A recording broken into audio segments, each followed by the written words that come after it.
Zimbabwe, a developing country formerly known as Southern Rhodesia, is in the southern part of Africa between the Zambezi rivers and the Limpopo rivers. Zimbabwe has been a poverty-stricken country with violence and corruption since it declared its independence. With this and the war in the Democratic Republic of Congo, inflation soared within the country, thus having dire consequences on the country, including starvation and many other economic problems. One of the major problems is the outbreak of HIV/AIDS and other diseases such as malaria. This puts extreme hardships throughout families in Zimbabwe. As you can see on the map, the dark red shaded areas are where HIV/AIDS are much more prevalent than other areas, Zimbabwe being a very dark red country. The life expectancy in Zimbabwe is now 44 years old for men and 43 years old for women, one of the lowest on the planet. With all this in mind, agriculture is one of the most booming industries within Zimbabwe currently. With little regulation on the land, much can be grown for the country itself. Zimbabwe's farmers have an important decision to make, whether to grow cash crops or to grow food for its country and people. Due to the hard times in Zimbabwe, many farmers have gone to the production of tobacco. This crop can be exported for a fairly large amount of money. Other farmers have decided to grow foods for their communities such as corn and other staple products. Work is almost always done by hand, and most of the crops are grown without chemical fertilizers. This creates wealth for its owners and also helps fight against starvation. Zimbabwe, being a developing country, is having more and more citizens becoming farmers. Not only is agriculture creating wealth for its owners, but it is also creating food within the country to help fight against starvation. But how does the success of fair and organic agriculture in a developing country such as Zimbabwe compare to the development of agriculture in an already developed country?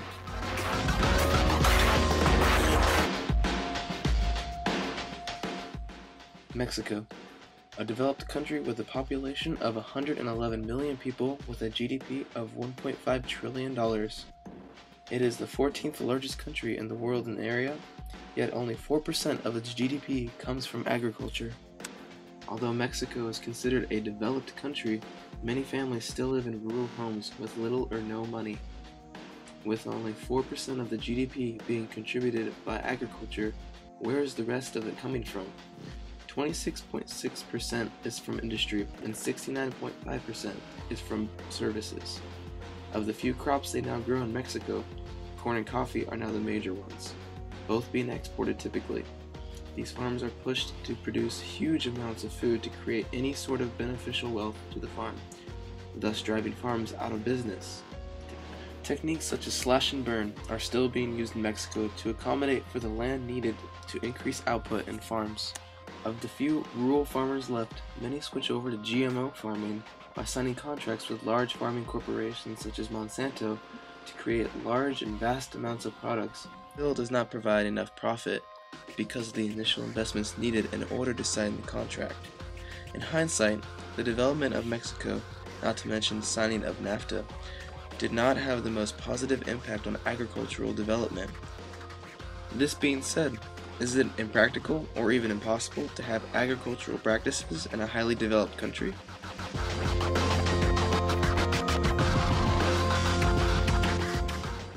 Meet New Zealand. It is a small, but very developed country. It has a GDP of $115.8 billion and a population of around 4,300,000 and a total of 268,000 kilometers, making it the 74th largest country, but that's nearly 7 times smaller than Mexico. New Zealand is very dependent on its free trade since it is an island. Around 24% of its outputs are actually exported. Of that 24%, most of which is agricultural, fishing, and forestry product. Like Mexico though, most of the contribution to its GDP is from services being 68.8%, followed by manufacturing and construction being 26.9%, then farming being 4.3% of its GDP.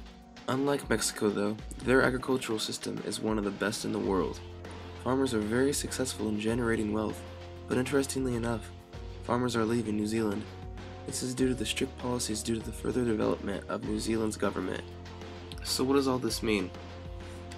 Will agriculture remain in undeveloped countries and cease to exist in developed countries? The 3 examples I've given, Zimbabwe, New Zealand, and Mexico, are all on opposite ends of the earth. Yet agriculture prevails in every single one of the countries. Having a more developed country may put stricter guidelines on farming, but like in New Zealand, people still continue to strive for the best food they can provide. It can be thought of as a bell-shaped curve. In the beginning, food is a need, thus farming is a need. As countries reach the peak of industrialization, food is just imported as a commodity. As countries further progress in development, they realize how important good food is truly, thus bringing people back to farming. Urban agriculture is a perfect example of this. People are even farming in downtown Detroit just to bring good food to the city. For the first time in 100 years, the White House has planted a garden. In conclusion, we can say that development does have an impact on agriculture. It cannot be labeled as positive or negative, but more of as a process. Every process is different, which gives us such a diverse amount of food and the culture surrounding the food.